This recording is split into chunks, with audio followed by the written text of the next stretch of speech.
and on our social media platforms, including voaafrica.com.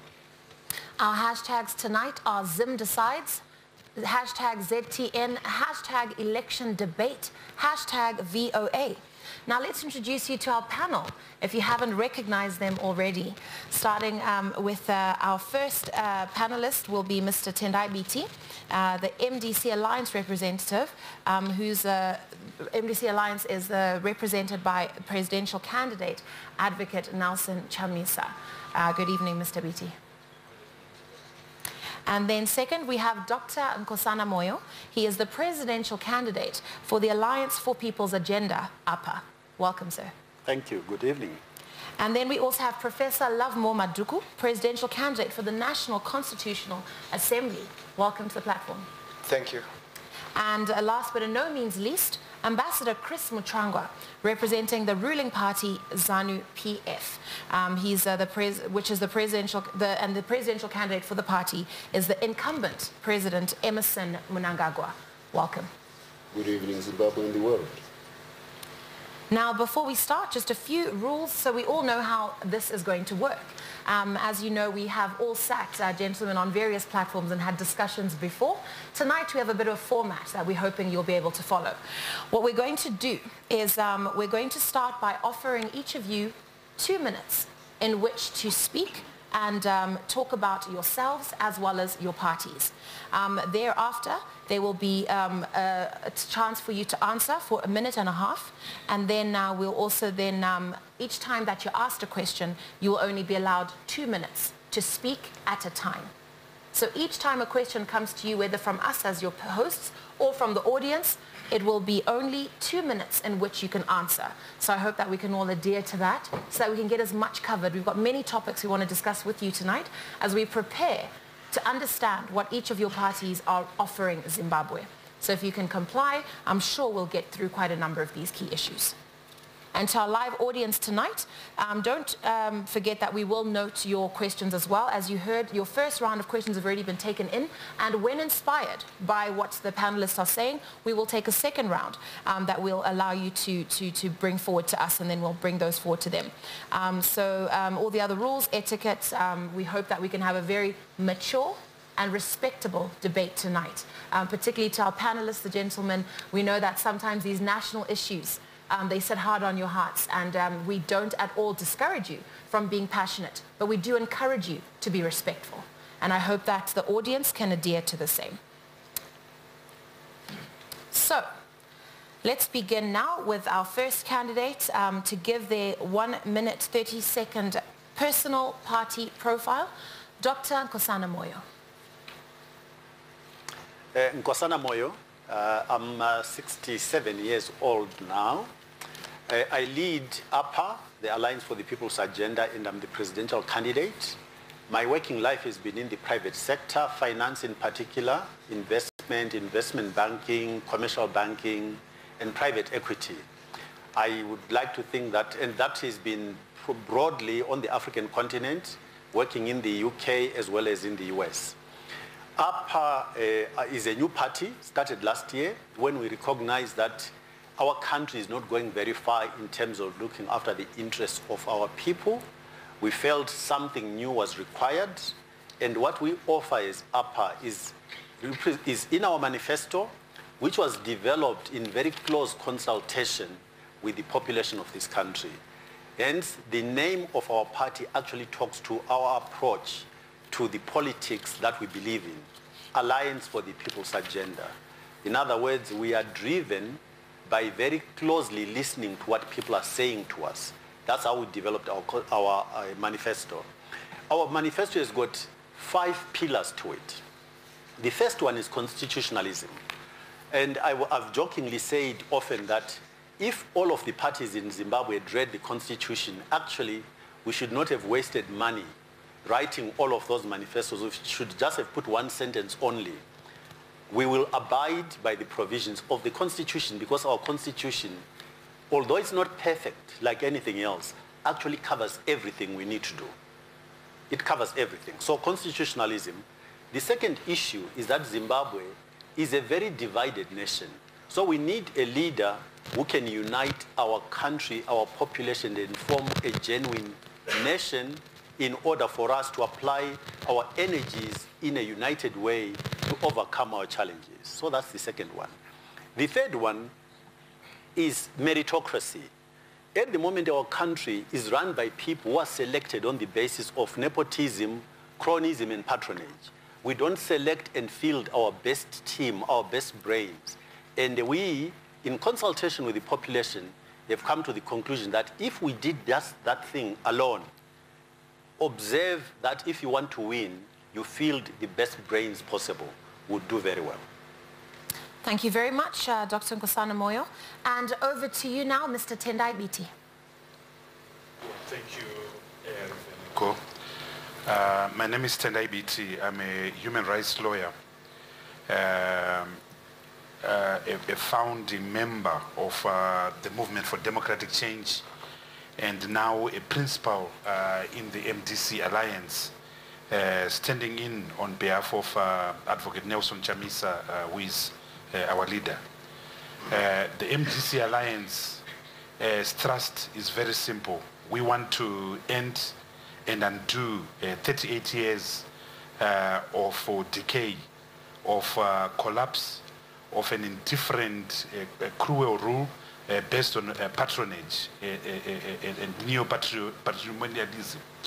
We anchor our policy document, SMART, the Sustainable Modernization Agenda for Real Transformation, on three key issues: transformation, opportunity, and prosperity.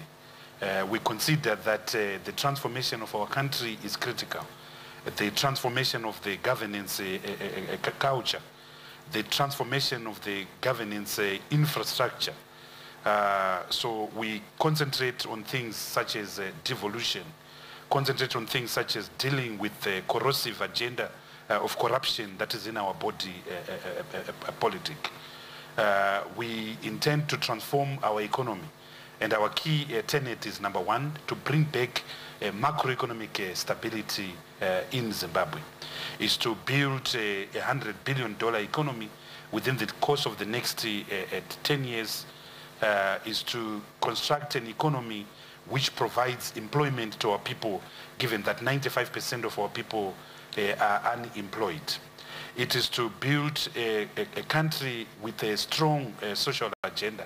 And one of the things which we intend to do is to make a basic education a right by ensuring that primary education is free to every child. It is also intended to build a rights-based society. Citizens must have full rights, and therefore the agenda of ensuring that constitutionalism and the rule of law are abided to by the citizen will be key. Thank you, Mr. Biti. Thank you very much. And over to you, Professor Lovemore Maduku. My name is Lovemore Maduku. I'm the leader of the NCA, standing in for National Constitutional Assembly. It's a new political party that came in from being a civic organization.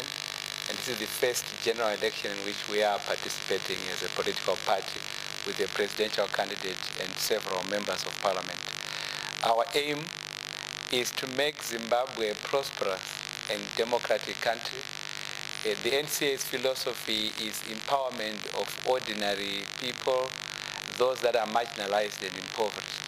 We believe that the country is where it is today because it has allowed an undemocratic culture, and that undemocratic culture has been centered on our constitution. Unlike other players, we actually believe that the current constitution of Zimbabwe is an undemocratic document, and that when we get an opportunity, Zimbabweans must write a new constitution that is centered on their real and genuine aspirations. We believe that we need to provide a clean government. The current governance framework in our country is based on a corrupt mentality that believes that what political leaders must do is to enrich themselves, and that to use the power that they have solely for that. This is not peculiar to those that are in the ruling party. We believe that we also have politicians in the opposition that are anchored on ensuring that politics is about enriching themselves. So ours is to provide a genuine and clean government, and a clean government that is clearly focused on the wishes of the poor and others. So we would say that the NCA philosophy is social justice based on what we call social democracy. The state must exist for those that are powerless, and that's what we intend to do. Thank you, sir. All right, and Ambassador Chris Muchangwa. Thank you very much, Ruveneko. I am Christopher Muchangwa, Special Advisor to the President. My party is ZANU-PF. It is the party of the incumbent. We are the party of history. We are the party of record. We are the party of the future. It was interesting to hear of the aspirations which have been expressed by the three gentlemen about their various parties. We just want to put it on record that 38 years ago there was nothing. Hello, I'm Dimiaka Mokalieli, and here we are in the Washington, D.C. studios of Straight Talk Africa. Of course, you're watching a live debate that is taking place right now in Harare, which is moderated between VOA's Shaka Ssali, of course, of Straight Talk Africa, and ZTN, the Zimpapers TV network, is being moderated by Ruveneko Parirenyatwa. We're experiencing a little bit of technical problems. I'm sure you're hearing a little bit of a buzz in your ear, but we are trying to resolve it. Meantime, just to let you know what is happening right now, there is a debate taking place at the Crown Plaza in Harare called The Elected, the presidential debate. Among the panelists who are currently being featured is, of course, Mr. Lovemo Maduku, the NCA party, Tendai Biti, who is sitting on part for the MDC Alliance. And then also there is Ambassador Christopher Muchangwa. He's representing ZANU-PF. And then there's also Nkosana Moyo, who is a presidential candidate for APA. So the discussion is ongoing. There are a lot of issues that are going to be raised during this discussion. The debate has just started, so most of the presenters or the panelists are just sharing their manifestos and giving a sense of what they plan to do for Zimbabwe. We'll be back. The audience so entertained. Thank you very much, gentlemen, for your opening remarks. And over to you, Shaka Ssali, for our first questions to you as we debate tonight. Thank you very much. Let me go to Ambassador Muchangwa again. Ambassador Muchangwa, your party, Yes. ZANU-PF. The last time I checked, it has been in power for 38 years. Yes. Could you please tell us what you think is the single most important decision that has been made during the last 38 years? And two, the single most regrettable decision during that period? The single most important decision we made, I think, was soon after independence, when we said everybody should go to school. The IMF and the World Bank looked at our budget at that time in 1980, and they concluded that we didn't have enough resources to send everybody to school. But being the party which organized the people for a massive military engagement unseen in Africa by any African country against a modern army, we then advised the government to use the little budget which they had to pay teachers. So, and we went to organize the parents in the various villages all over the countryside to build schools for free. There was a competition between the government supplying software, which was the teachers, because that's what we told the government to do, to pay the teachers with that little budget. And the parents supplying the hardware. The parents won. Each time there were more schools being built than teachers could be supplied by the central government. We then moved on to address that issue by going back to our guerrilla training camps in Cuba and converted them to teacher training schools. 6,000 teachers were trained in Cuba so that the government could catch up with the frenetic pace which the people of Zimbabwe were building schools. Today, we have the most educated country in Africa. UNESCO standards say so, even ahead of countries which went earlier into independence. A very literate, capable population, which when it goes to foreign countries, it earns hard currency just like anybody who is in those foreign countries. This is a singular achievement which is based on the history of organization by ZANU-PF.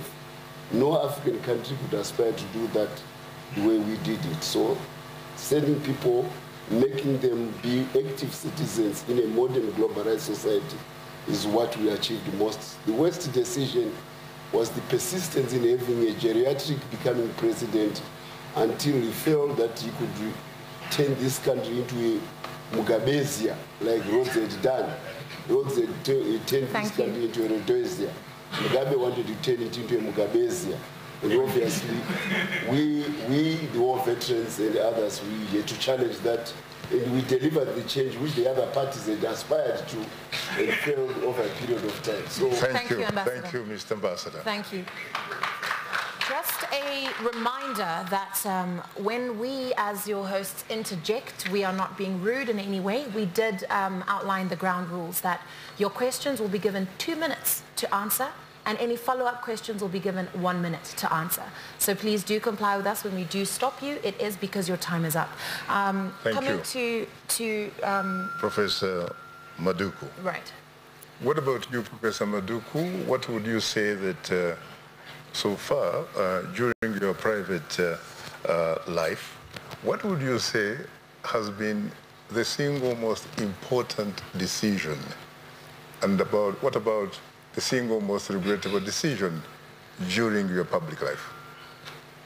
Well, I would say that the single most important decision that I made in my private life is that's what you're asking, is the decision to go to school, ensure that I pursue studies in a way that would empower me as an individual and be able to confront the challenges that everyone else has to face. You have to start on that basis. That is what I would say would be the most important decision that I made. The single most regrettable decision, if I may say so, would be the decision not to have entered politics earlier than now. I didn't then enter politics early in the 2000 when we founded the Movement for Democratic Change. I think that if I had entered politics, I would have changed the direction of the opposition at the time. So I regret not having done that. Thank you very much. What about you, Mr. Beatty? Well, I think that the most important thing which we ever did as MDC was the decision itself to form a movement way back in 1999. We had watched our country go to the dogs, literally and metaphorically. We had watched the standards of our living collapse. We had watched the hygiene in our country collapse. We had watched the social indices, maternal mortality rates, infant mortality rates collapse. And so we had tried to express our anger, our frustration through trade union efforts, student movements, which both Love Mo and I were part of, through NGOs, including the NCA, which is now a political party, and of course through the Zimbabwe Congress of Trade Unions. And of course the state, including President Mugabe, cynically retorted to us and say, the demands you are making are now political, please form your own political party. So it was a bold decision to form a political party in 1999, pursuant to the National Working People's Convention that was held on the 26th of February 1999. We gave our people hope, we gave our people a chance, and we are in the trenches today giving our people the expectation, the belief that we will change our country fundamentally. I think the regret we have is possibly around the GNU of 2008. We won the election in 2008. And we accepted, there was a summit that was held at Mulungushi International Conference Center in Zambia on the 14th of April 2008. That summit came to the conclusion that we were supposed to go to a runoff on the 28th of June. But this was before the presidential result had been announced. And the presidential result would only be announced 6 weeks later on the 5th of May. So I think our decision to accept a runoff in an election which we had clearly won was wrong. We allowed stability to take over democracy, and that was a mistake which we made. Thank you very much.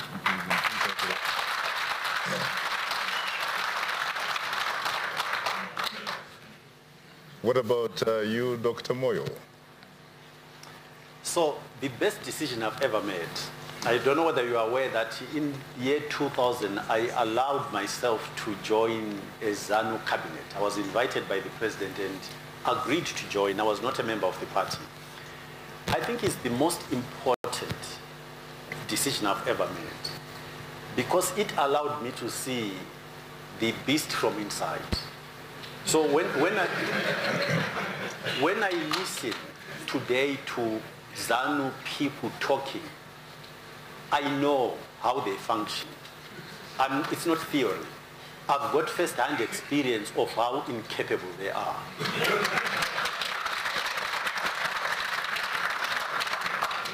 So that was, I only spent 10 months in that cabinet, but it is the most important decision I've ever made in my life. You know, I've got a philosophical position which makes it difficult to answer the flip side of your question.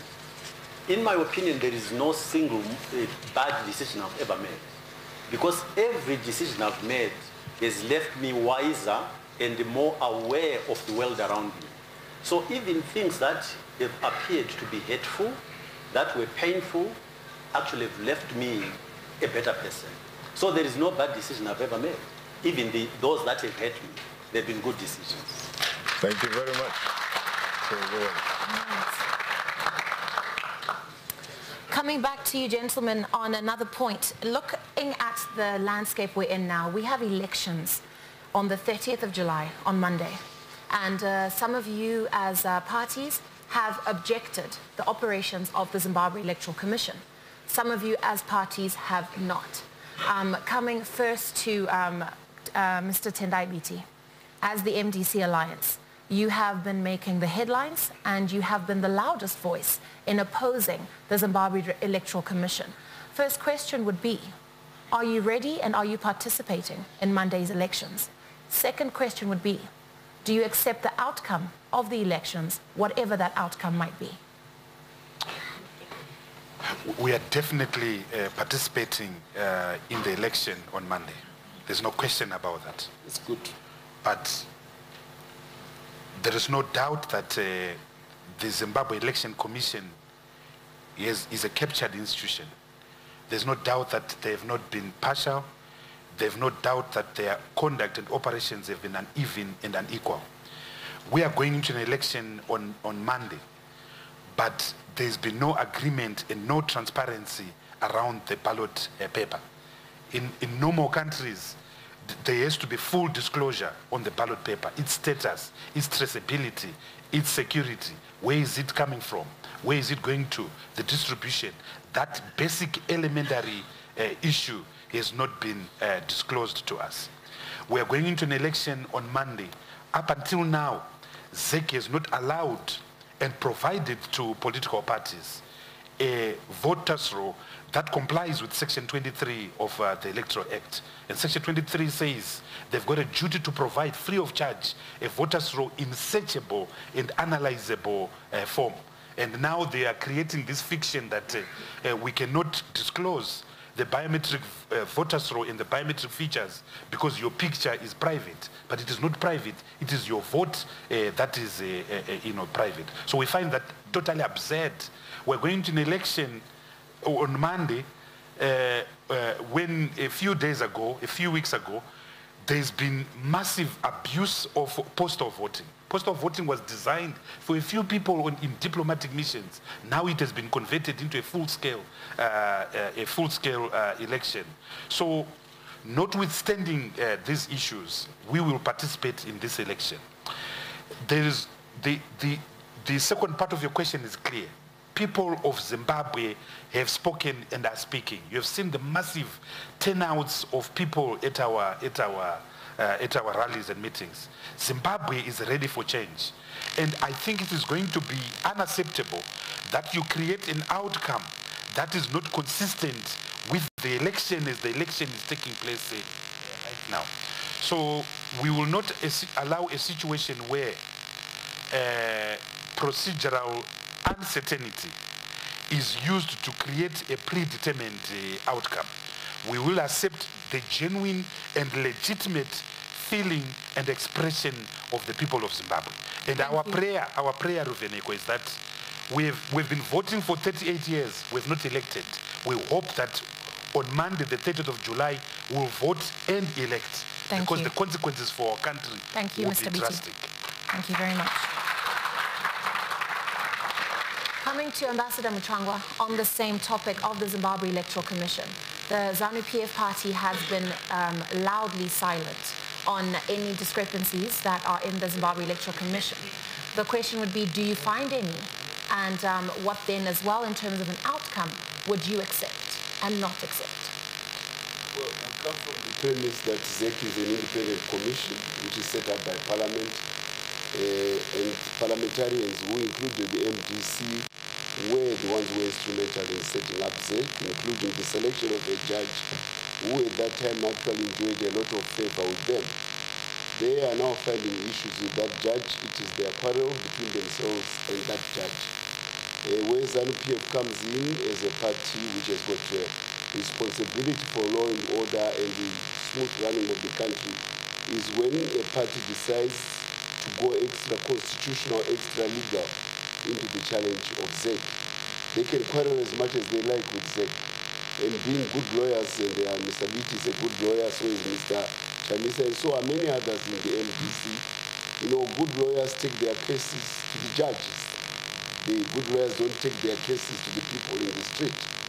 So we hope that all these things, which a gamut of issues which they are raising with ZEC, time is still there between now and Monday. They can take it to the courts and have it resolved by the courts, because that is the only place where those things should be resolved.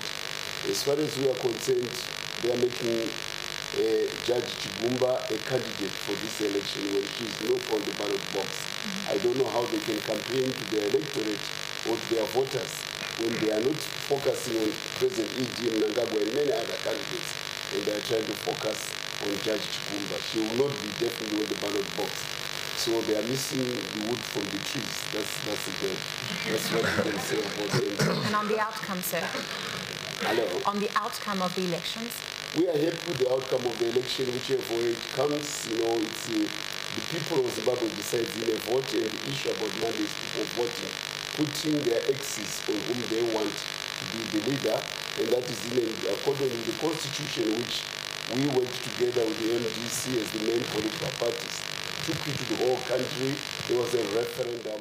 Hello, this is Nimiake Mokalieli again here in Washington. We are sitting in the studios of the Voice of America, and this is part of Straight Talk Africa. Of course, it's a bit different from what you're normally used to. We are having a live debate right now in collaboration with the ZTN, the Zimpapers Television Network in Harare. There's a discussion on the presidential debate featuring some presidential candidates as well as representatives of presidential candidates. So we are here in the studio paying attention. Unfortunately, right now we're having some audio problems, and that's why it was tossed back to us in the studio. And I have with me my colleagues Ray Choto and Praxelis Jeremiah of the VOA Zimbabwe service. Of course, we're all following this conversation intently. Interesting questions from Shaka and Ruveneko about, you know, regrets and, you know, things that they don't regret. What takeaway do you have from the conversation, Ray? I mean, just to begin with, this is a very exciting conversation that we're having. I think the first of its kind, where VOA is partnering with the Zimbabwean news organization. Yes. Yeah, the responses that I got from let's say, Dr. Nkosana Moyo, I mean, who joined the Zimbabwe government after he has been invited by then President Robert Mugabe for only 10 months. He said it gave him an opportunity to see how the Mugabe system operates and how bad they were doing their business. So the interesting thing is that he left the government after 10 years, and we all know that Dr. Nkosana Moyo did not really resign, but he just left the government and went to South Africa after 10 months. And somehow faxed his resignation letter to President Robert Mugabe.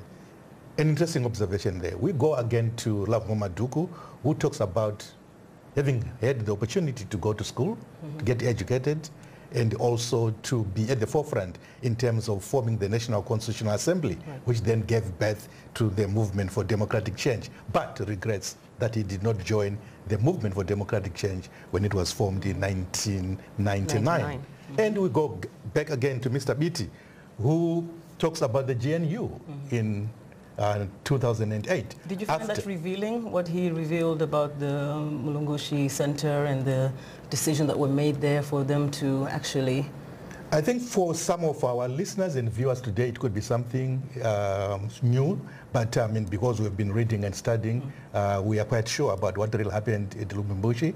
We are quite sure about the debate that was within the MDC itself not to be involved in the government of national unity immediately after they've realized that they have won.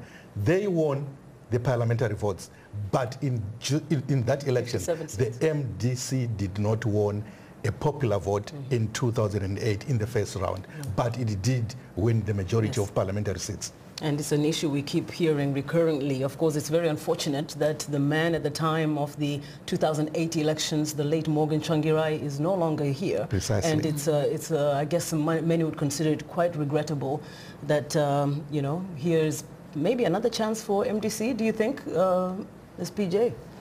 I for the wouldn't MDC say to prevail now as an alliance, a combination of all the former broken parts. That comes to the point that I wanted to say that of the regrets, I thought BT would come in and say the factionalism, the breakaway that they had in MDC is the one that killed the movement. Now they are trying to come back, but at the same time, there is also that part of MDCT led by Mr. Wazani Kupe, and the one led by Nelson Chamisa. And now Mr. Nelson Chamisa is leading the MDC alliance as a coalition of the breakaway MDCs. I would have thought that he would delve into that. That was partly, that could be partly the regret that they have as an alliance, as a party. And also coming to Dr. Moyo, what took him so long to come back when he left 2002, and now we're talking 2018, 10 years or 15 years down the line. Talking about ZANU-PF, I would have thought Mr. Muchangwa would talk about the land issue, but he didn't touch upon it. I hope one of the moderators would ask about the land issue, because the land issue is the one that killed Zimbabwe. Okay, absolutely. Well, we just took a little break from the action in Harare, where there's a debate, the presidential debate taking place. Due to technical issues, the audio quality is a little compromised, so we were just trying to wait for that issue to be resolved, but we're going back to the discussion now. To build social capital to bind a people together, you have to use the Constitution as minimum standards and do more than the call of duty, so to speak, to build trust. We are coming from a history where I have to say this is why, I think it's beautiful that Ambassador Mchangwa is representing ZANU, because it's the second time I've met him. And I hope that Zimbabweans really listen carefully. Because when you're incapable of admitting your mistakes, you are also incapable of improving.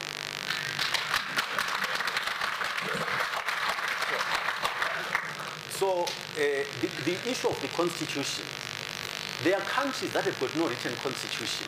The question is, do we as a people want to run a society that we can be proud of, using the Constitution as a minimum reference point, but doing much more to build belief and credibility of our institutions or not? The culture that ZANU has cultivated and nurtured in the last 38 years is about bossiness, not about servant leadership. They think they are the boss. They don't think that the people are the boss. So if, for instance, there is a constitution, but the people say, actually, We are not accepting this. Your clock is not working, so I'm not sure what time. Your time is up, unfortunately. Thank you, Dr. Moyo. Okay. Thank you. Interesting that you speak of the admission of mistakes when in your opening, when asked, what is your regrettable decision, you said you have none. No, but I didn't say no. I didn't say that. You should listen carefully to what I said. What did you say, Dr. Moyo? I say even the decisions that appear negative, they've left me a wiser person. Noted. I see. Okay.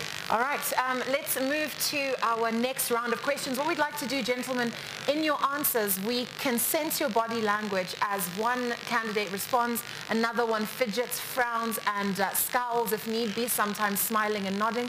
We would like to encourage you to respond to each other. So I know that when we mentioned the ground rules, so to speak, you might have thought it's a bit rigid. We know that you're used to, some of you are used to our form of parliament, for example, where you can speak over each other, but we don't want to keep you too confined. We're going to open it up a little bit. This is the great thing about anything live. We can adjust and adapt. So we're going to allow for a bit of back and forth between you. If you do have a direct response to anything that has been said by one of the other panelists, please feel free to signal and let us know that there's a point of pressure that you'd like to speak to. Dr. Moyo, can I start with you? I would like to respond to Ambassador Mtsangwa's issue about war veterans. I think this thing is so painful for most Zimbabwean families. Most Zimbabwean families lost people in that war. And they came back. A lot of our relatives did not come back. And they keep going on and on and on as if they own.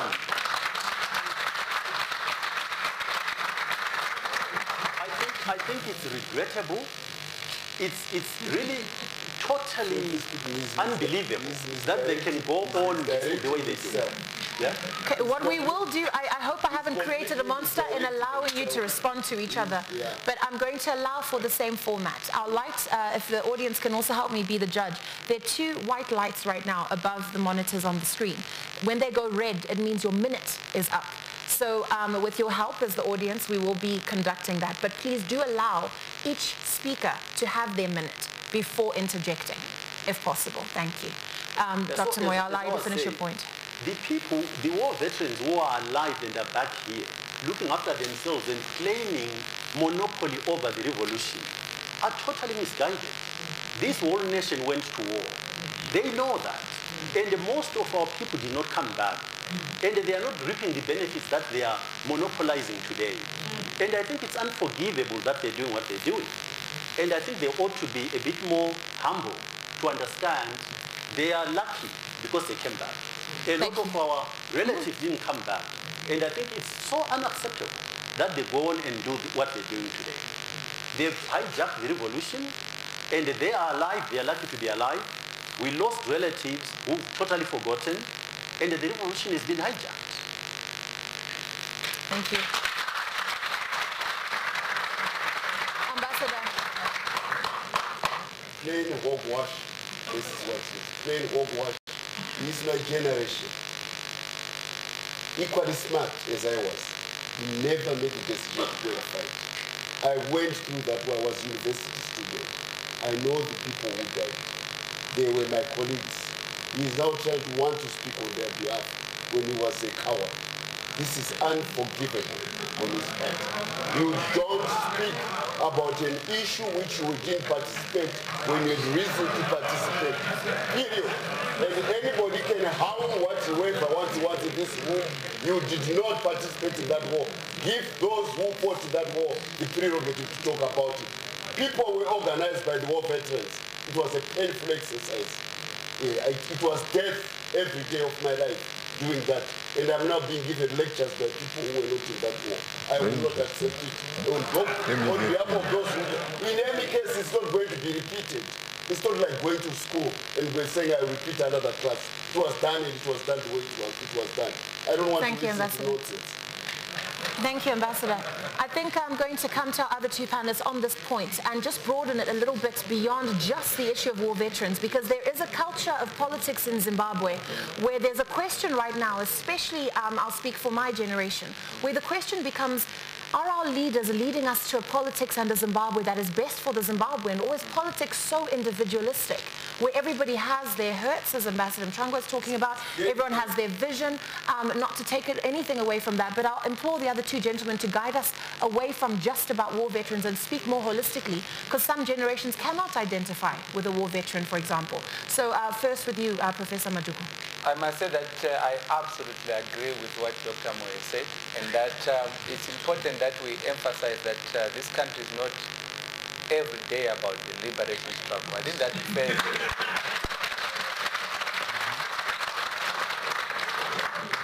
that phase is over. I think if there was any reward to be given, 38 years would be enough. It's very important that we get that we are not the only country that had to be liberated from some struggle. Every society has fought a war. Every society has fought oppression. Every society has fought injustice. But it is this only society where those that believe they fought injustice. But from what Dr. Moyo said, it's not those who are in ZANU-PF who would claim to have fought injustice. Everyone fought injustice, and every family and every person in Zimbabwe would be part and parcel of we would all say we're coming from a war veteran struggle. We are, and for that reason, I think that you identify with it. Can I finish and say that to identify is not to say I am ZANU-PF. He's confusing being ZANU-PF and identifying the ideals of the liberation struggle. We are all Professor. Thank you, Professor. Mr. Biti, any contribution to this portion here? Yes, yeah, definitely. I agree with my two colleagues, Dr. Moyo and Prof. Maduku. Which two colleagues, sir? It's a tragedy that my colleagues like Chris Mchangwa are still fighting a war that finished 40 years ago. That we are beholden to a past, and that past is now a basis of entitlement, a basis of impunity, a basis of this strong messianic complex that they hold, that we liberated you. Can you be Ambassador Mchangwa, please allow Mr. Biti to finish. Can you be a comrade for once? Can you be a comrade for once? That we liberated you, and we say at our public meetings, as MDC Alliance, that if the abuse we suffer by those who claim to have liberated us goes to the extent of the debasement of our country in the manner that they've done, we can't allow that as a license. Thank you. And so sometimes we say, guys, you old people, if you think you liberated us, go and tie that country again, so that our own generation can liberate it, because we are tired of this. Thank you, sir. Terrible.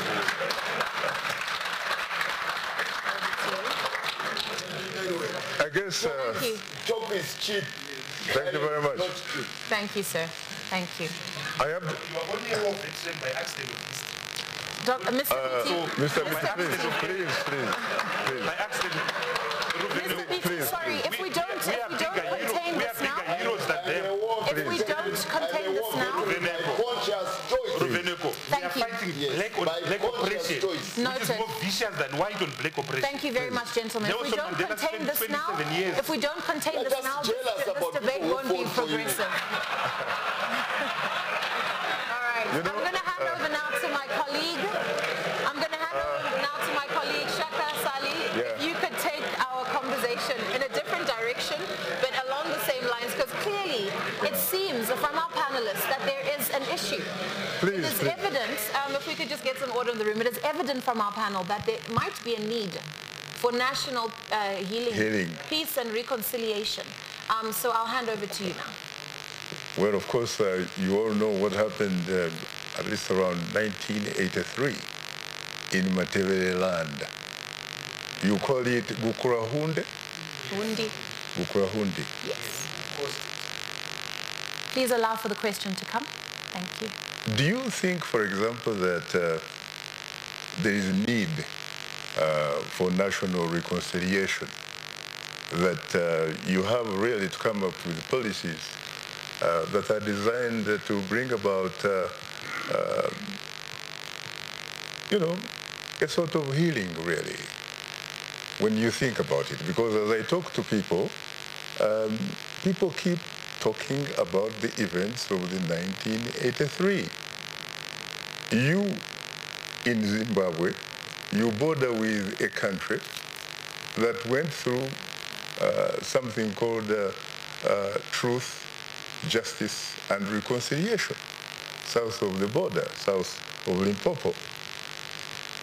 Is it possible that perhaps as a nation, you should think first and foremost perhaps about apologizing really to the nation for what happened so that you can move forward? What about you, Ambassador Mushango? What do you think about that? Look, the development of any country is not linear.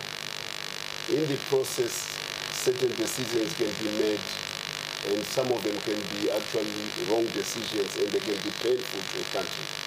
It is the challenge of social development.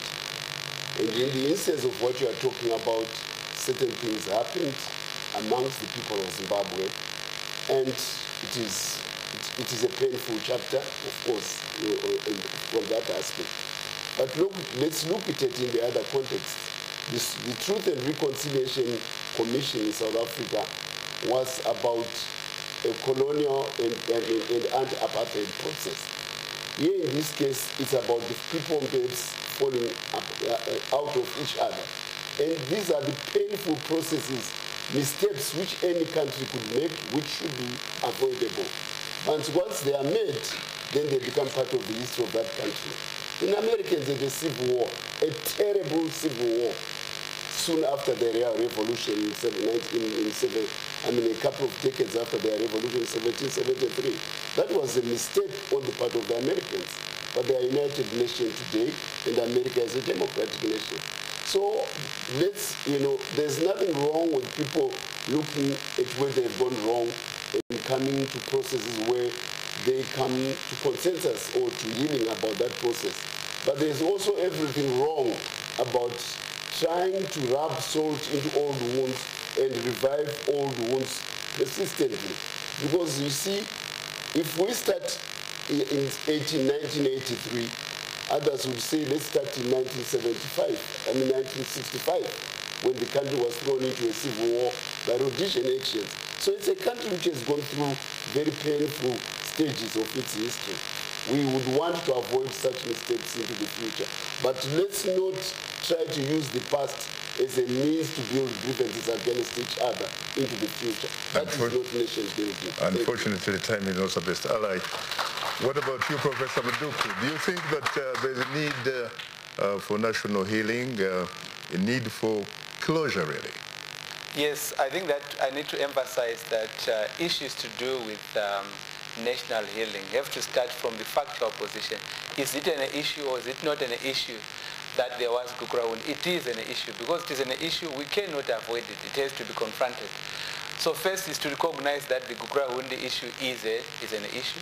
Then secondly, that there must be national healing. But the solution to our national healing must start from the premise that the current government is not recognizing that as an issue. They are not, and that I think if you listen to the answer that has been given, it is emphasizing that let's not go to the past. It's actually an indirect way of saying it is not an issue. So you have to resolve it first. You remove ZANU-PF from office. You get a new government that recognizes that that is an important thing. Then I need to say that in trying to deal with national healing, you actually have to address the differential developmental issues. Most parts of Matabeleland are much worse than any other part of our country. And this is related. You have Gukurahundi, you have massive underdevelopment in that part. I'm not saying that the country is developed elsewhere, but it's massive underdevelopment in Matabeleland. So those two things must be connected. You recognize it, it cannot be recognized by ZANU. ZANU is out, you get a government that brings people together, develops the country in an equal way. That is the way I would see it. What about you, Dr. Moyo? I would like to take a position which combines the two positions. I agree, but different interpretation. I think that we as a people need to absolutely factually recognize what happened if we're going to learn from it. But I think we need to be very careful, though, not to try to remake the past. For me, I would like my nation to challenge me in building a future where those things cannot happen again.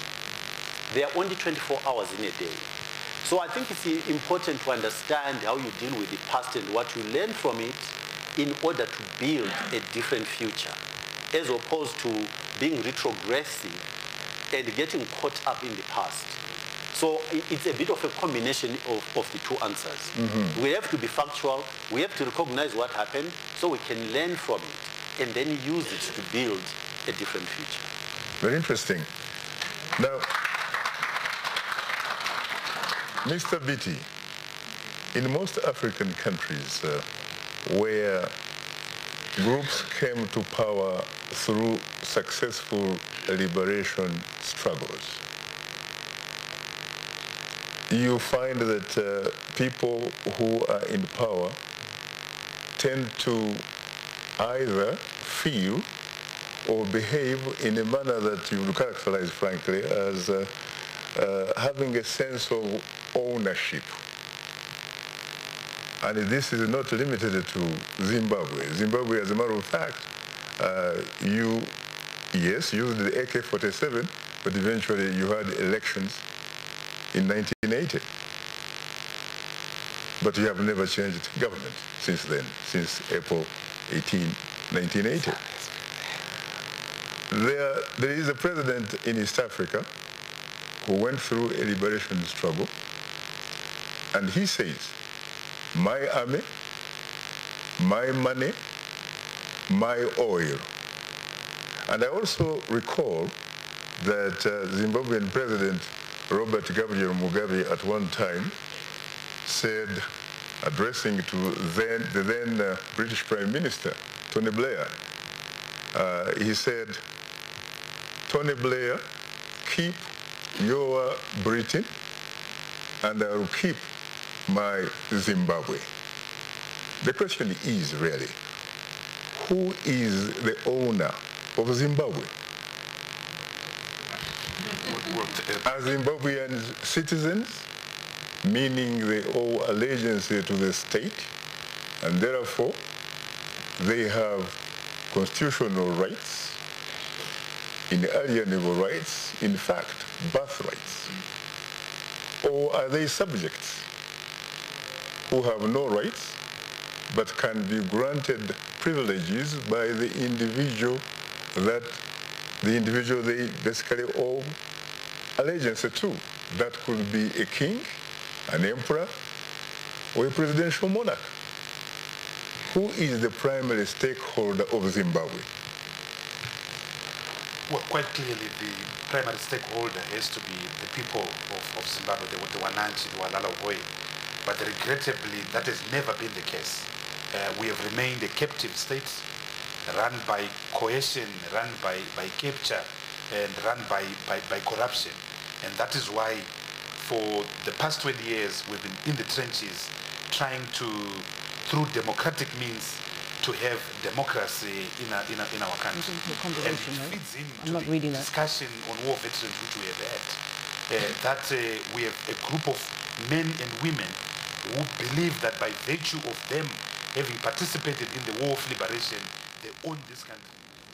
Hello, back again from here in Washington, D.C., the Straight Talk Africa studio at the Voice of America. There's a live debate taking place as we speak in Harare, the elected presidential debate, which is a collaboration between the Voice of America and the Zimpapers Television Network. Shaka Ssali is one of the moderators, as is Ruveneko Parira-Nyatwa.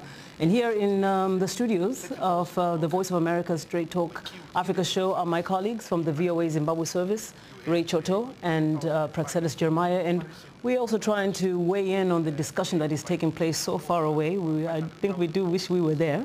But as we are here hearing this conversation, clearly, Ray, I want to come to you. You know, some of the issues that are really resonating or really igniting the conversation there, it seems to be still this issue of the election fairness, the platform, ZEC, the liberation war, and how the Ambassador Mchangwa really seemed to be on the defensive and on the attack at the same time. And then, of course, Ms. PJ, I would like you to address this issue of Gukura Hundi, which is still very, very raw in a lot of people's minds. How do you think this conversation is going? Is it delving into the issues that Zimbabweans care about?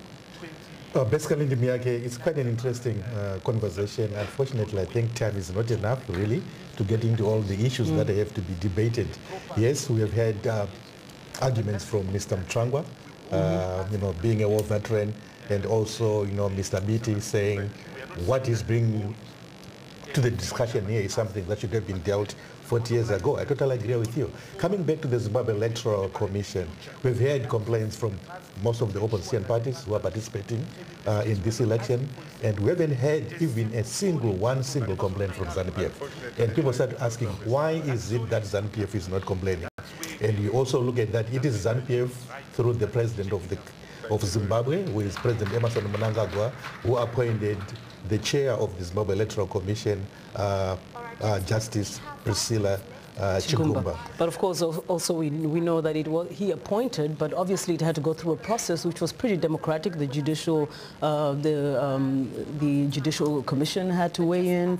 Even Parliament had to weigh in, narrow it down on the names of not only the chair but the commissioners as well.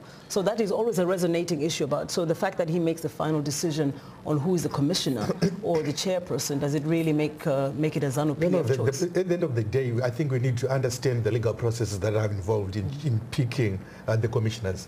The legal fraternity in Zimbabwe, the Law Society and others, they submit names. And it is up to the president to pick the chairperson. Yes. That is not being debated. But I'm just going to look here. He can pick whoever he wants out of what you call the final list of candidates that have been vetted, right? But I know this conversation could go on for a long time, and I really I don't want us to end up also becoming part of the politicians. I just wanted to say briefly that I mean, the problem with the Zimbabwe Electoral Commission, the way we are seeing it from the opposition, is that it has tried to play the alpha and the omega of the electoral process. And I need to move on to PJ. I'm so sorry. We have 45 seconds left. Gukura Hundi. Yes, Gukura Hundi. It was only touched superficially, but it needs some more discussion. That's how I feel. And also, I was also interested in the entitlement part of the liberation heroes. Yes, they still have that entitlement. You can see by the body language, whatever Ambassador Mtrangwa was saying. And also ZEC, but at the same time, I'm divided. It was chosen, Ambassador Mtrangwa was also saying the correct thing, that it was chosen by the parliament itself. And MDC was part of that. Right. Well, it's an ongoing conversation that, of course, you will continue to actually have the privilege of hearing the duration of when we switch over to the next platform. Currently, you have been watching the Zimbabwe presidential debate. It's live from Harare. And in just a moment, for our television and radio audience only, we must end our special edition of Straight Talk Africa, but you may now switch over and watch the remainder of the presidential debate on Facebook. Just type in the key words VOA Straight Talk Africa or go to YouTube or voaafrica.com. And as we continue our debate online to our affiliate stations, we thank you for watching and listening. And before I say goodbye, I want to acknowledge my in-studio guests, Ray Choto and Praxedis Jeremiah, and of course I'm Dimyake Mwakaliele. We've been kind of holding the ball here in Washington, and I'd like to say good night to all of you. Data around debt, and that there is full compliance with the Public Debt Management Act and the Public Finance Management Act, as well as the Constitution of Zimbabwe. So in simple terms, we seek debt.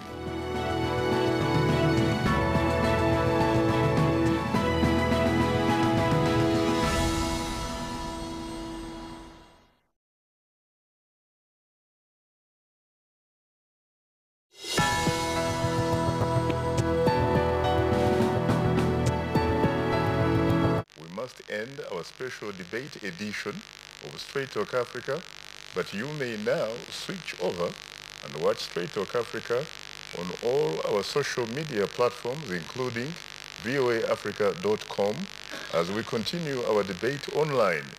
To our field stations, we thank you and say goodbye.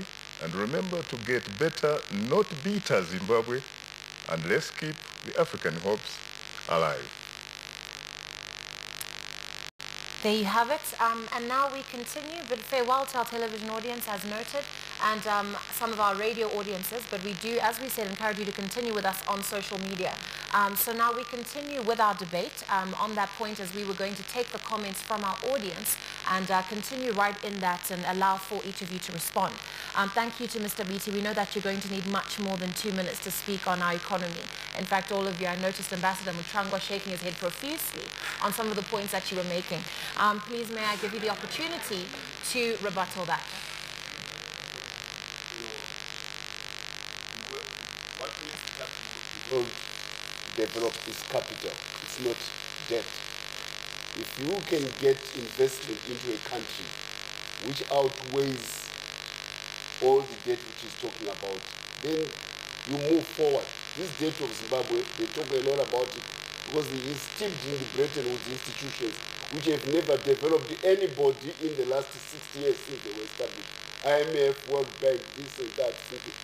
We have come as ZANU-PF with a manifesto which calls for international private capital to come into Zimbabwe. Give international private capital optimal conditions of investment with an educated population, then the debt will be minuscule to the development capacity of Zimbabwe. China never developed because of the IMF or the World Bank, which they worship. It didn't. They went to Wall Street, they went to the stock exchange in Tokyo, they went to the Frankfurt Stock Exchange, they went to London Stock Exchange. Private money, $96 trillion is in private money, sovereign wealth funds, pension funds. This is where the money is. These are companies which develop wealth for the world. All the brand names which you see, they come from private companies. You give those companies optimal conditions to be in Zimbabwe, the debt is wiped out. This nonsense which has been going on about IMF and World Bank and all this, I just don't buy it. All right. Thank you, Ambassador Mutrangwa. I'll come to you, Dr. Moyo. Yes. In fact, I just want to supplement what Mr. Biti was saying. There are three components to dealing with our debt. The first one is restructuring the debt. We can negotiate with the people we owe money to restructure that debt to allow us to pay it off over a more extended period. Second one is debt relief, as you already pointed out. The third one, which he left out, which is the biggest component of this, is grow our economy so that it has the capacity to pay. Those are the three issues we have to do. Grow our economy, restructure the debt, and get debt relief where it's possible. That's it. Just to interrogate those points, Dr. Moyo, on the economic growth. If he comes in with a small one, I will give you a bigger one. All right, that's fine. I'll allow for you in a moment, Mr. Biti, if you'll just allow me to finish with Dr. Moyo. A lot of things Mr. Biti and Ambassador Mutrangwa, I'm not yet done with Dr. Moyo. So, Dr. Moyo, you speak of economic growth, right? Is it possible for Zimbabwe to generate, and in over what period, to pay back our debt? No, but and restructuring at what cost? No. So the situation in Zimbabwe is known in terms of our capacity. The reason why the debt is ballooned is because we can't afford to pay. It's like when... Exactly. May I, please? Please so finish it's just the same way. If you go to a bank and you borrow money for a business and the conditions change, you can restructure your debt, but we have to negotiate. We have to have the facts in order to know what is feasible in terms of how far we can stretch our debt, in restructuring the term of the debt, and then the rest is up to us in terms of how quickly we can grow our economy. Remember also, Ruveneko, our government is totally bloated. We've got a budget where 91% goes to pay civil servants because we've got a government size which is totally unsuited for the size of country and size of economy. So we can create capacity to actually service our debt. But I can't give you the details because, as you know, they run an OPEC system. So you're asking for detail, I'm giving you the principles of it. Capacity to pay, restructure, debt forgiveness. Yeah? Thank you very much. I'll allow for Mr. Maduku to respond. He hasn't touched on this discussion around Yes, my response is very short and simple. I know that if you have a new government, which is not the government that has incurred the debt, there will be an automatic environment in which debt relief would be the most, functional thing. So if you remove ZANU-PF from power, this is it's a very clear political solution. If you remove ZANU-PF from power, you have a new government. The creditors behind this debt would understand. The negotiations would be simple, and then you obviously honor the other debt, and I think that will solve. You need a political solution to the national debt. President Mnangagwa is way ahead of all these simplistic solutions. Watch this economy in the next 24 to 36 months. These people, they belong to the past. They are into the future. It's investment, optimal conditions for investment. Make private capital come to Zimbabwe. Make the best use of Africa's educated labor force. Produce world-class goods made in Zimbabwe for the global market. Then all these things are addressed. Another question that's come from the audience, which I'll tie in with this particular conversation, is that of the youth. The simple question is, what are you offering them? And I'll pose this in line with our economy. We know very much that for a long period of time, the economy of Zimbabwe, if we were to be a layman, has belonged on the streets. And let's be reasonable and honest about that. You talk about Makorokoza, you talk about money changers, road port, you talk about Mayuthi, they're the ones that actually know the rates, they decide what the percentage will be, they determine where money flows in this country. Not to talk about who's governing them or the mafias or whatever that are alleged to exist, but let's understand those young people, Ndomarana, that's the population of unemployed but are actually earning a living. They're not unemployed in the sense that they're sitting doing nothing, they're earning a living running around in this informal economy. So how, and practically speaking, will each of you offer the young people of Zimbabwe a formal way, an honest way of earning a living where they're not watching their back at every street corner and the rate changes daily and that therefore determines what they eat every day? What are you doing for the young people regards our economy? Can I start? By all means. Yes. The money which is being traded on the market in Zimbabwe, who earns it? The foreign currency. The biggest earner is tobacco. And I know because I was instrumental to the revival of the tobacco industry in this country. I was ambassador to China. I'm the one who brought the biggest investment which drives this economy today, $1.6 billion every year. February, the governor of the central bank is smiling. September, he's swooning because of the leaf tobacco industry. Our parents, our hard-working farmers earn that currency. The Korokozas, who are now the gold panners, who used to be gold panners chased by the dogs. I was at the MMCZ as chairman. I said, why are you criminalizing people who are doing an age-old industry for Zimbabwe? We used to produce the biggest gold in the 13th century, in the whole world. That's how we built great Zimbabwe. Now they are legit. Now they are earning foreign currency. That's second. Chrome. We had a whole stupid government of Mugabe stopping the sale of, stopping the trade in chrome at a time when the biggest building boom in the world by China was going on. No ounce of Zimbabwe chrome in all those buildings and bridges in China. That's why we are poor. That's where the foreign currency is. What happens to it? It goes to the central bank. It is allocated to everybody who is wearing a suit and saying, I'm a businessman. Those people are the ones who earn the currency. Those are the ones who should be allowed to keep their currency and not allow it to be traded because they earn it. Not all these people whom they are talking about, they are free fallers to this economy because they are not earning hard currency. Investment is the way we should move forward. Make the economy open, let capital come in, let it utilize the most educated labor force on the African continent. A labor force which has proved itself when it goes to other countries. It earns hard currency. Why can't they earn any hard currency at home? It's because Mugabe and everyone was being stupid. That's why we removed Mugabe. That's why we don't have a sense of entitlement which somebody was referring to earlier on. We removed Mugabe because he was feeling entitled.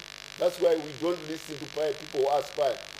We listen to people who make decisions. Finally, we are the first ever liberation movement in the world which had won a war, which decided to go through the ballot box. That's why all these people are now Democrats. Had we been Vietnam or Cuba or China, we would have become a Leninist state. We refused. We went the democratic way. People don't want to give credit for a democratic movement which is homegrown. Thank you very much. Thank you. All right. I'm not yet completely answered on the youth, but I hear where it touches on it, where you talk about the central money. Yes, they should keep it. Yeah, that's what I'm saying. Even though we can't access this currency. But let's come to Professor Maduku. There's a question here that also came on governance, and you touched upon it when you were talking in your introduction about how there needs to be a governance structure that people respect, a clean one, as you said. Now, in terms of selecting leadership, that will give the young people of Zimbabwe an opportunity. Ambassador Mchongwa, being the leading part of the ruling party, talks of $1.6 billion in tobacco coming in annually. How are the young people feeling the benefits of that $1.6 billion? How are you going to ensure that your governance structure implements the needs of the young people and that the young Zimbabwean can appreciate these 1.6 billion and all of that comes in from projects such as tobacco? Thank you. I think it's important for us to stress that young people must be incorporated in any economic processes and in the governance of the country. First and foremost, there is education and skills training that the youth would need. That would be the first line. The skills training would have to channel them so they focus on what the economy is doing. The second thing is, of course, job creation. And the job creation is part and parcel of the overall framework of economic development thrust. Whatever the economy does in agriculture, in mining, in tourism, infrastructure development, you have to ensure that they create jobs. I mean, that would be the immediate thing that any young people would require. And then, of course, thirdly, there has to be a deliberate process of ensuring that young people are encouraged to be in business. They are encouraged to get into investment. And these investment opportunities must be created by the state. And the state creates investment opportunities for the young people through deliberate policies that are simply said, young people projects, young people grants, young people access. And that is what we will try and do. Interesting there, you talk about skills creation. Respectfully, Professor Madini, there are so many young people that are overqualified for many jobs in this country. To be fair, this 94% unemployment of young people in Zimbabwe is a serious statistic. And you talk of skills creation, but what more skills sure do we need when some people are sitting with degrees but doing nothing? And then you talk about encouraging young people. You also talk about policies, the correct policies. Tell us what these policies are. That's our question. So that young people can buy into your vision and understand what you will do differently. There were many young people's projects that were offered. Remember, if you remember, there was the Kurera Ukondla Fund a few years ago. Government has, in the past, tried to support young people, but it has not always come to fruition. What would you do differently? Well, I think first I would not entirely agree that there is already enough skills to everyone. I think that it would be an oversimplification to say that every young person has the skill and that the unemployed, there are so many young people without skills, and there are so many people that when we say unemployed, it doesn't necessarily mean that if you have no skill, you ought not to be gainfully engaged in other things. So obviously, if you are not skilled already, we have to get into skills. Then getting to your point of which policies ought to be pursued. I think you must not underestimate the fact that what has led to the massive unemployment and the massive lack of access by young people is corruption. We already have facilities where our young people can be involved in mining projects. They're not doing that because government officers who are there, they are busy taking out what ought to be for the people. So it's not a question of we inventing the wheel. That's why I said that we want to provide a clean government. A clean government simply manages what we have in the country at the moment, and that will provide the opportunities. You cannot have skills without capital, because most of the skills which we are in the world today, they belong to Samsung, they belong to Huawei, they belong to Siemens. That's what you need. Then we can develop skills. Thank you, Ambassador. I'm going to come to Mr. Moyo now as we close this round. And come to you, Mr. Moyo, on this question that has been brought up here from Professor Maduku, talking and continuing on that with young people and the selection of how they're going to receive the benefits and the policies. I'd like you to speak to that. Thank you, and thanks for asking the question, because I think it's the most single most important question that this nation has to answer. Yes. So there are a couple of things we need to recognize.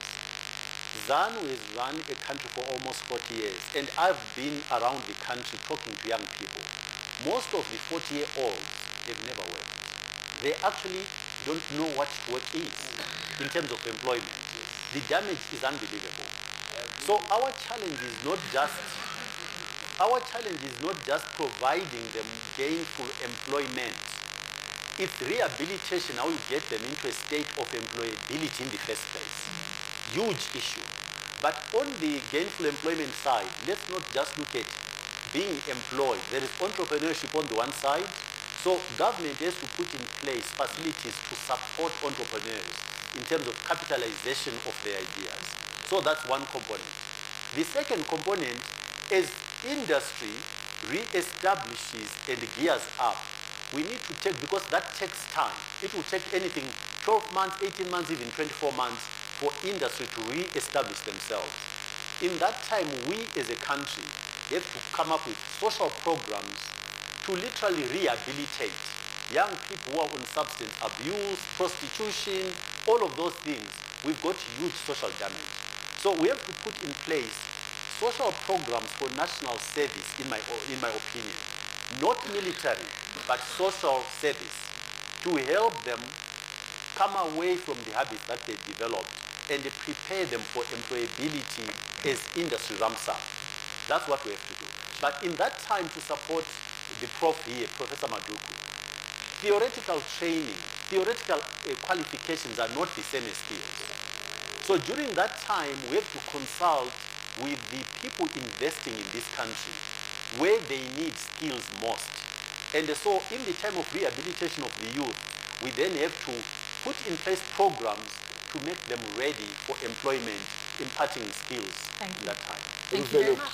And Over to you, Shaka. thank you very much. We have a proven labor product in this country. Get any Zimbabwean into a foreign country where foreign currency, where capital is allowed to thrive. They do well. So as a sample of this population in Australia, in South Africa, in England, Zimbabweans do well. Why are you doubting the capacity of Zimbabwean educational system? It is proving itself elsewhere. You. The main thing is to bring capital into this country. Thank you, and Mugabe did not know the value of capital. And that's why we removed him in November. Yes, indeed. Thank you, Ambassador. Yes. We're going to have to do some. Do we need to do the ground rules again? Yeah, well, I guess one of the things that perhaps we really haven't touched on is corruption.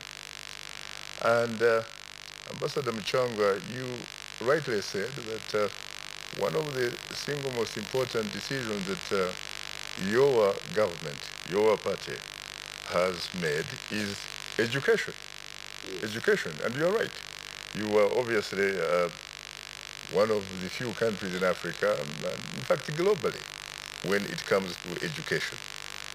But there are critics also who say that there is also somewhere else which is not particularly positive, negative, where you have succeeded in the last 38 years, and that you have actually succeeded in institutionalizing corruption and impunity. How do you react to that? Exactly what you have said. That's why in November we removed the person who was responsible for that corruption and impunity. I mean, the moment you even get to imagine that your wife can become a successor in a country which was fought for, where she was not there, then there's something, that's the worst form of corruption at political level. But look, there's institutional corruption. I've given you an example already. Why do the people who earn the hard currency of this country not be allowed to use it themselves? It goes to the central bank allocates it to a few monopoly, and then they start distributing it. And we have all these industries asking every day, we want foreign currency. To be a businessman means to go to the capital markets in New York, in London, in Tokyo, raise your money and take risk on that capital. All the businessmen here, they don't do that. They go and apply to the Reserve Bank and get an allocation. Who then is the businessman? It's the central bank governor, because he's the one who is taking the risk. But taking the risk with whose money? The money from the Makorokozas, the money from the tobacco farmers, the money from the chrome earners. That's what is wrong about this economy.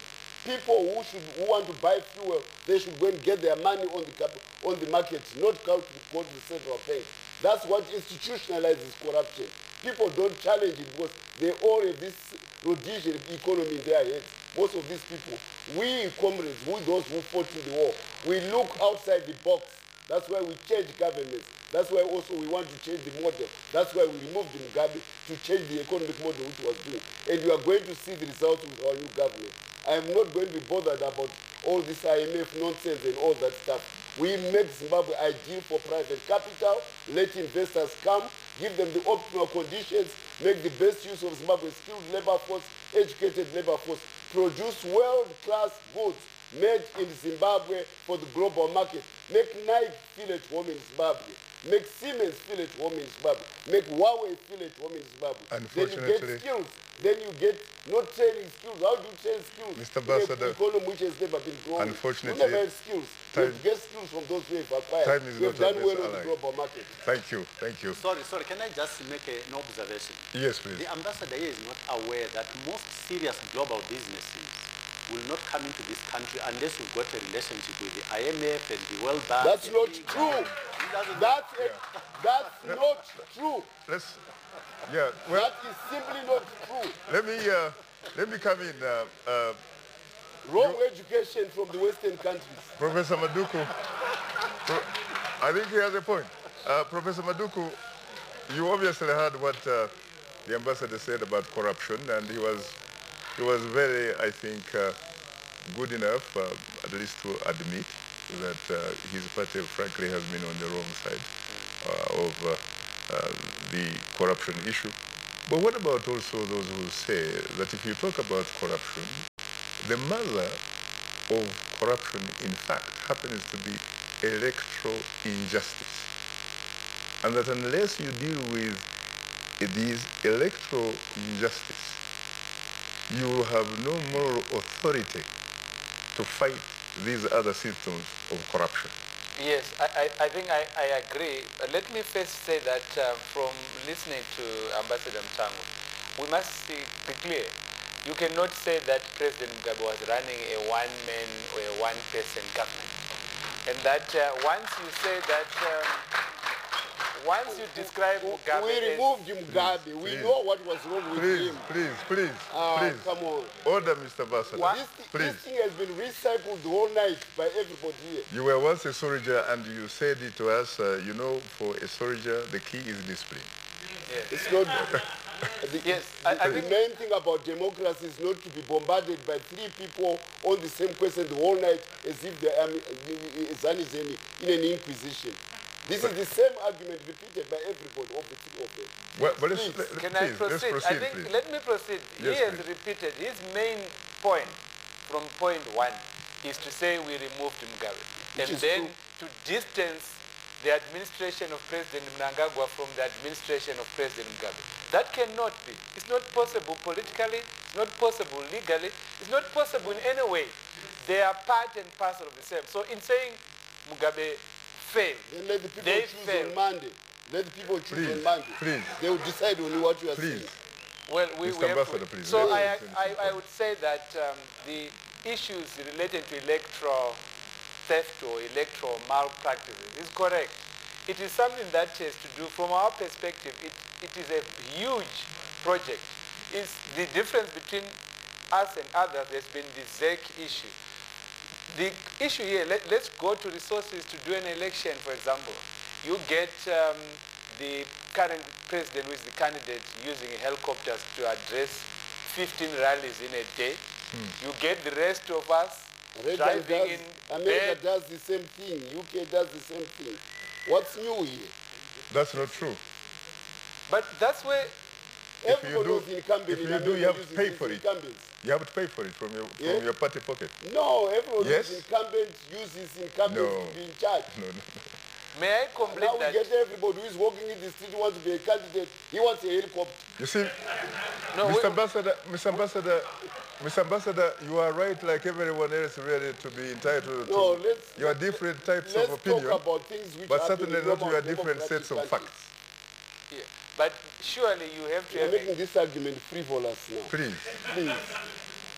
I think he has a reason to do that because he has to shield himself from the obvious facts that are coming out, because they are important points.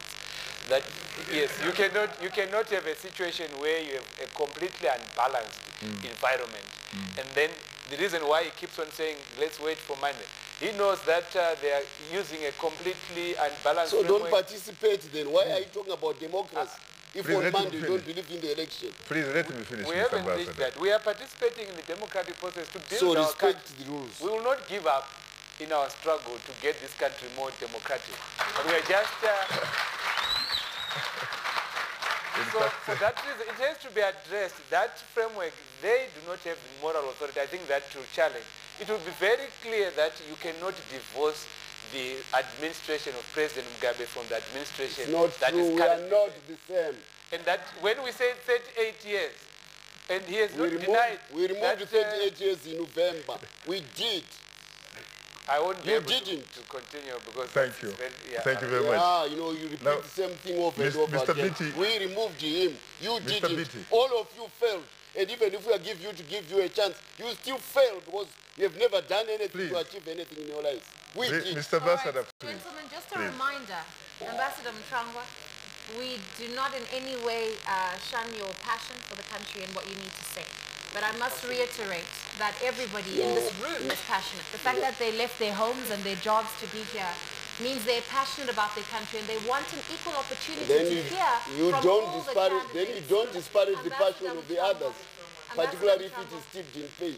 Ambassador Mtrangwa, respectfully, Yes. please allow for all the candidates to speak as they desire, and we will give you every opportunity to rebuttal. There's been But one please respect consistent our audience, statement. respect Mugabe is everybody here. Mnangagwa is Mugabe. Mnangagwa is Thank you, Mugabe. Ambassador. He is not. Thank you, Ambassador. That's why I he had think to run everybody away. knows the difference between Robert Mugabe and A President world of a Mugabe. difference. There we go. Thank you very much. Now, over to Mr. Beatty. I believe you were trying to make your point. No, you hadn't asked me hadn't the asked question. Yeah, what I actually wanted to ask you, Mr. Beatty, is that we talk about electoral injustice. You won last time, at least according to you and a lot of others, back in 2008. You were not declared victors.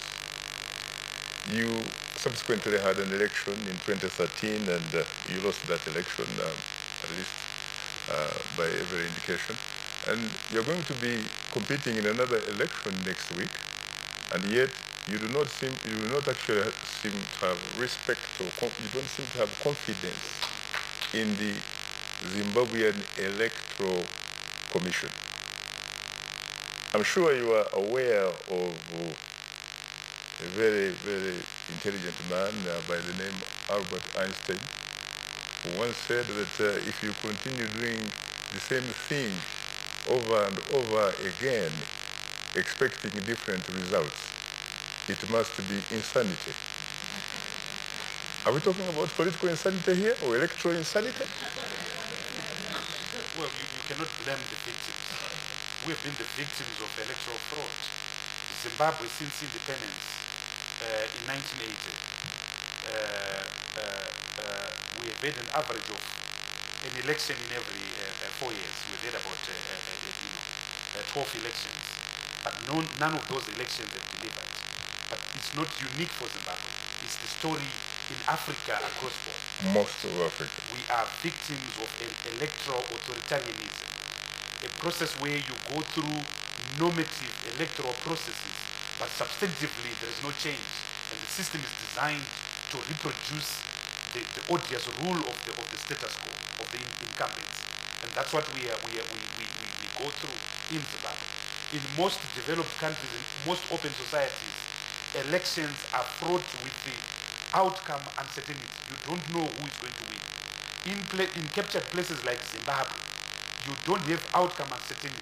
You've got procedural uncertainty, rules that are bent and twisted at every turn. You have coercion, you have fear, and that's what we are going through. So we don't trust the Zimbabwe Election Commission. We don't trust that the system, even if it wanted to, is capable of running a free, fair, legitimate, credible election. But we participate in this election. The reason why we participate in this election is that, number one, it's our democratic right. We fought for it. Our fathers fought for it. Our mothers fought for it.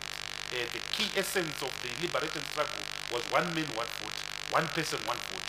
So we fight to accept that right. That's why we are participating on the 30th of July 2018.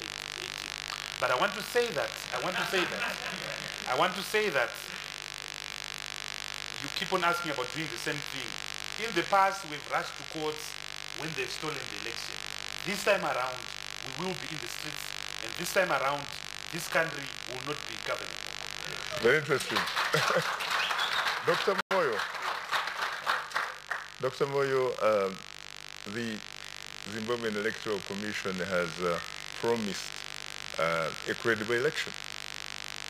Do you believe that the ZEC is capable of delivering a free, fair, transparent, credible, and verifiable election?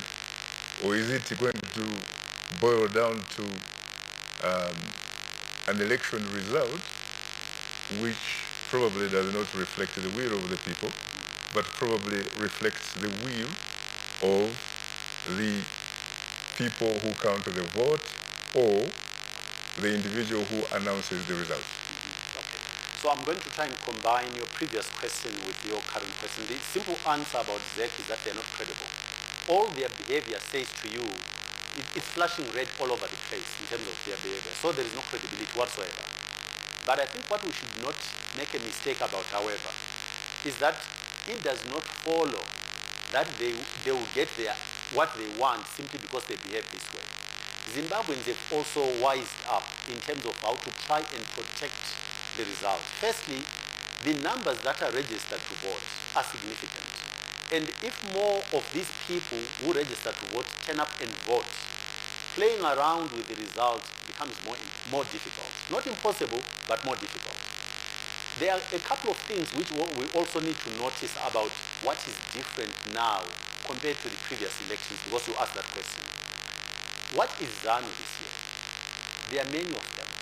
I think that the people of this country this year are going to be protected by ZANU defeating itself. So it's a very important issue that is different in answering your question about Einstein. It's repeating the same thing but under very different circumstances, and the result is likely to be different. Thank you very much. All right.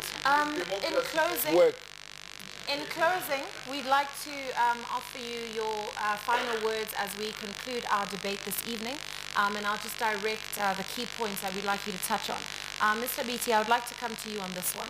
On corruption, it's been a rampant issue, and my question to you would be, for those who are considered corrupt in the country right now, whether they're in government, whether they're in business, how are you going to make sure that they're brought to book? The ruling party has also made commitments of dealing with corruption, but we haven't seen any subsequent arrests since November. There were talks of targeting criminals around former President Mugabe, but there haven't been any substantial arrests made. I'm not sure if they're still investigating. I don't know, not to ask you to speak for them, but what would the MDC do for the people of Zimbabwe to see that corruption has been dealt with? For ZANU-PF to be expected to deal with corruption is expecting a mosquito to cure malaria. Coming to your more specific question, number one, we intend to ensure that there is a asset disclosure by every public officer. So you disclose your asset at the beginning of the year.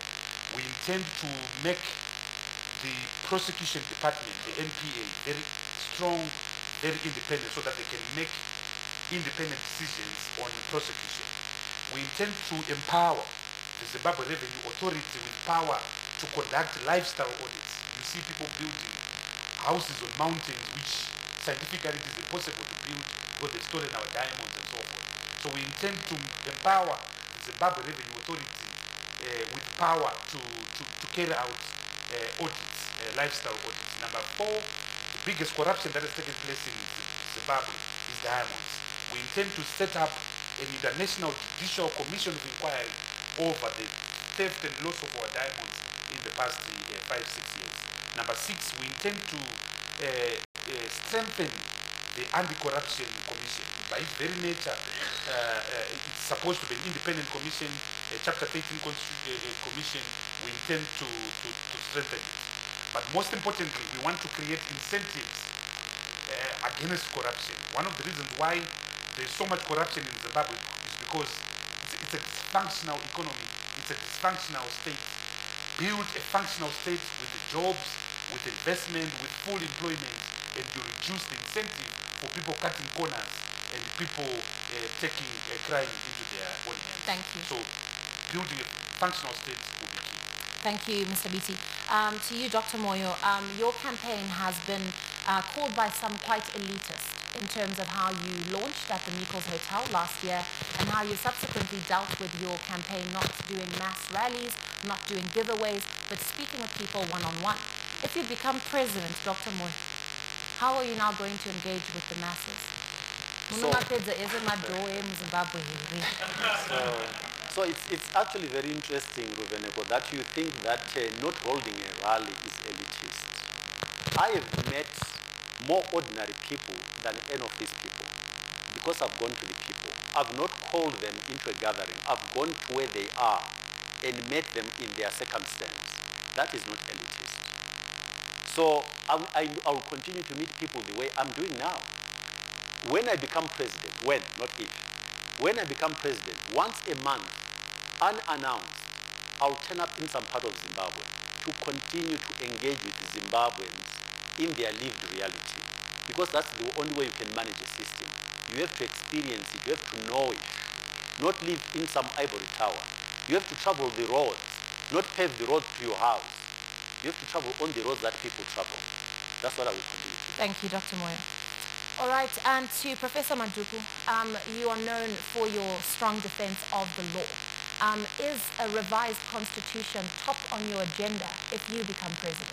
Yes. And which points in particular, if you were to name two, would you push to reform first within the constitution?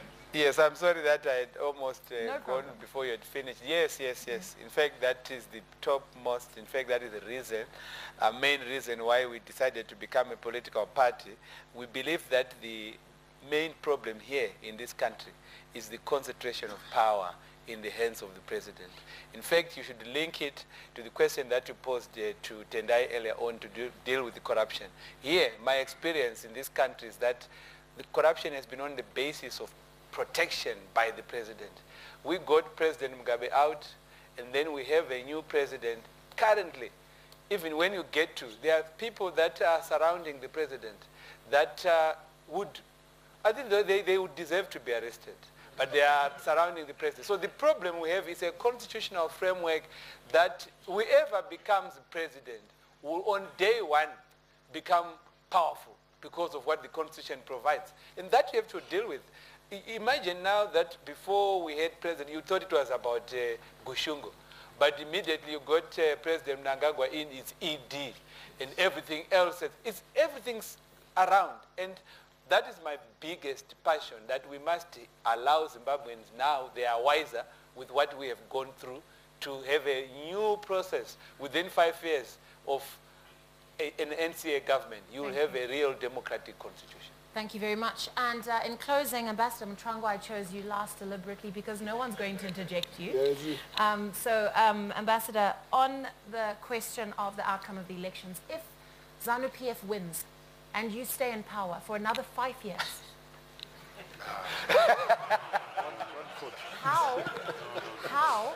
I mean, I've been doing interviews. This is my second election doing such interviews and debates. And I found that in selecting panels, it's the same faces all the time, the same names all the time, since 5 years ago. And that's actually across the parties, not just in ZANU-PF. My question, Ambassador, is how is ZANU-PF going to create seats at the table for young people and for women actively? Because it is quite tiresome to see the same names on rotation in the same offices, the same businessmen buying the latest cars, and it is important for young people to understand where their future is. Regards a seat at the table. This is the second time around I'm involved in major changes. For the last 3 years, I could hardly live with my family. My son was in jail every weekend, my eldest son. being charged all sorts of things.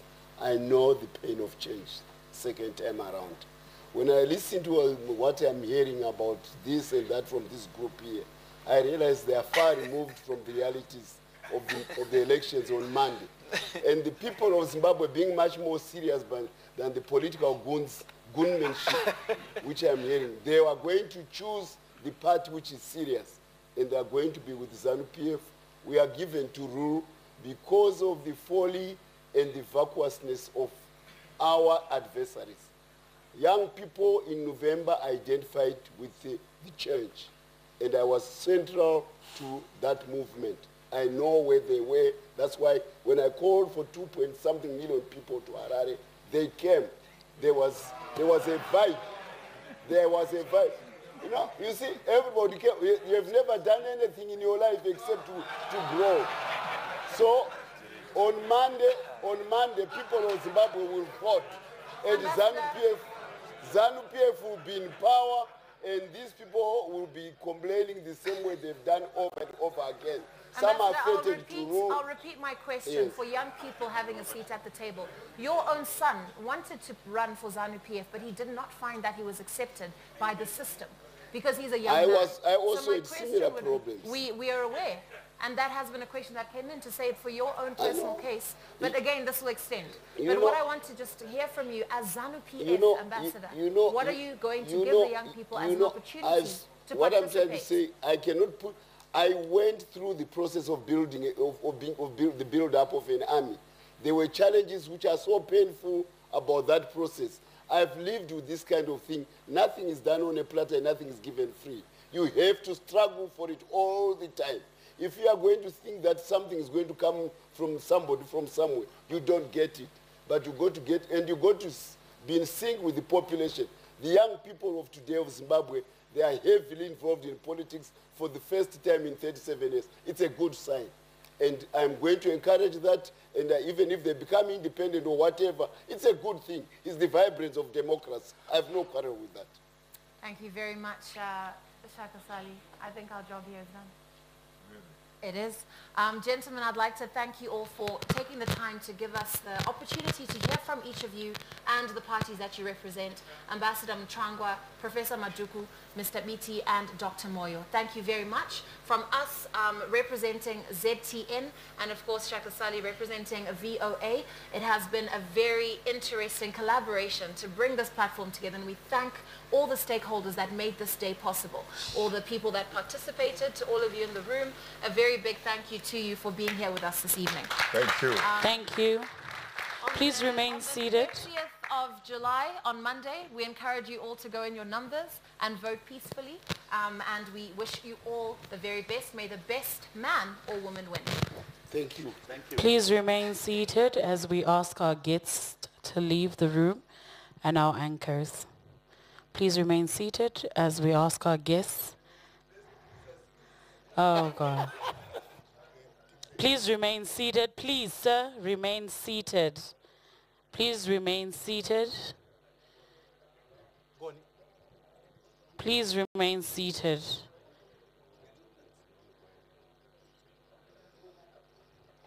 Please remain seated. The security details will follow after they leave the room. Please remain seated.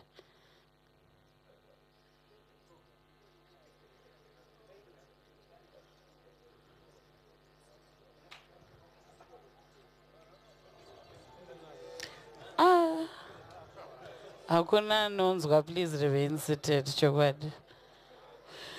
Thank you.